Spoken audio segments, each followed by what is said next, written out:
kamun mu ci gaba irin abubuwan da suke faruwa a Najeriya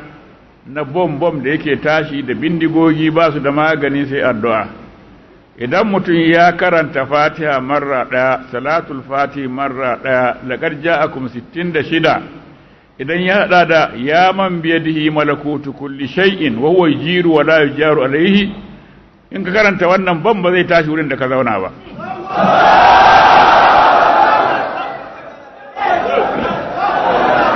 Fatiha marra ɗaya, Salatul Fatiha marra ɗaya, laqad ja'akum 66, mutum ya ce ya man biyadi malakutu kulli shay'in huwa yujiru wa la yujaru alayhi, sai ya karanta Fatiha Salatul Fatiha addu'a har ka tashi daga wurin bom ba zai tashi a wurin ba. Irin masu satan mutane don fansa in ba a biya ba su kashe din nan kuwa, idan an sace mutum ka koya masa ka ce ya ce ya qadimal isani isanakal qadim,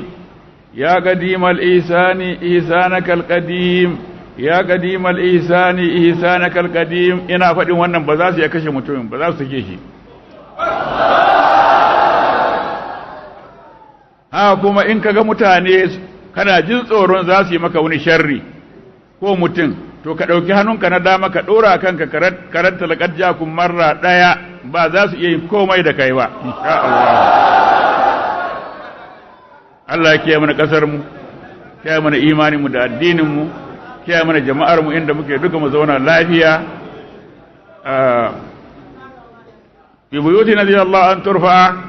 a cikin ɗakunan da Allah ya yi izini a ɗaukaka ginin su, masallatai kenan, wa yuzkara fi hasmu, a ambaci sunansa a cikin wa'annan masallatai, wato wannan ɗakunan, har ma muka yi cewa wannan minarori da ake yi a cikin dukkan masallatai a yanzu ba a Makka aka soma ba, ba a Madina aka soma ba, a Damascus aka soma shekarar da Abdullahi ibn Zubair ya kwace Makka, ya hana gwamnatin Banu Umayyata, to suka yi wannan masallaci suna kiran jama'a saboda kwantar da hankali kamun su yi wa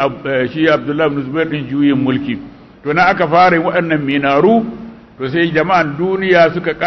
abun ya kayatar da su, suka ɗauka suka mai da shi har Makka akwai su, har Madina akwai su, dukkan masallatai musulmi yanzu in dai manya ne za ga an yi kubba,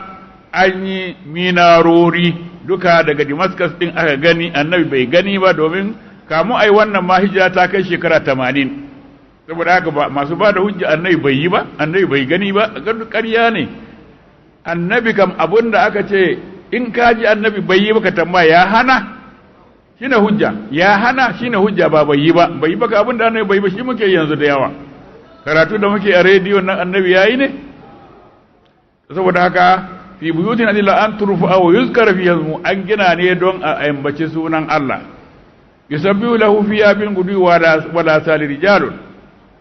Ambaton Allah a cikin masallatayyan nan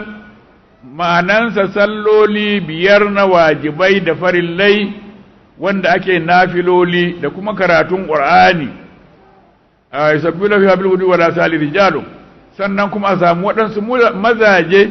wanda za su ɗauki wani tasbihin da za su riƙe wa Allah safe da yamma, kamar yadda ya ba da umarni, wazkur isma rabbika bukratan wa asila, ka ambaci sunan ubangijinka safe da yamma. Wani wuri a ce bukratan wa ashiyan, wani wuri a ce bil gudwi wal asali, kamar nan din. Haka ma akwai inda ma aka nuna yadda ake lazimin qarara a ƙarshen suratul arafi. Ubangiji yana cewa wazkur rabbaka fi nafsika, in za a yi magana da addini annabi ake fuskantarwa, ka ambaci sunan ubangijinka daga kai sai kai,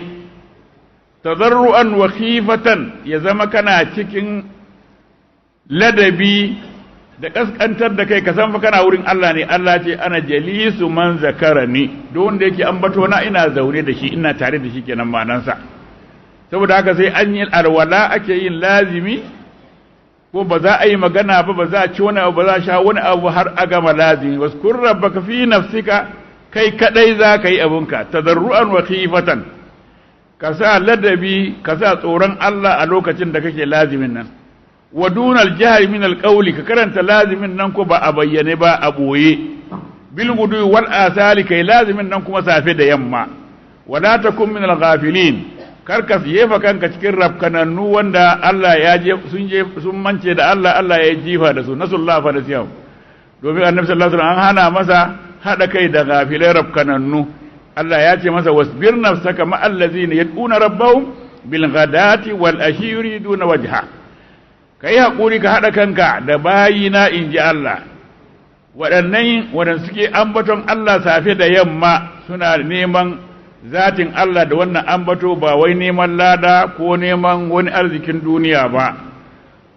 wasbir nafsaka ma allazina yad'una rabbahum bil ghadati wal ashi yuriduna wajha suna nufin zatin Allah wala ta doye na ka turidu zinatul hayatid dunya annabi sallallahu alaihi wasallama da aka saukar masa da ayar yazo ya same su a masallaci ahlus suffa annabi ya ce alhamdulillahi allazi arani min ummati man amarani an asbira ma'ahum ma'akumul mahya ma'akumul mamat na gode wa Allah da aiki na yayi kyau har Allah yana ce akwai wasu jama'a na ma in hada kai da su in hakurin hada kai na da su to naji dadin ku da ku zan rayu da ku zan rasu saboda haka ahlus suffa su ne masu yawan zikiri safe da yamma kullun suna zikiri saboda haka yin lazimi ko yin wazifa ko zikirin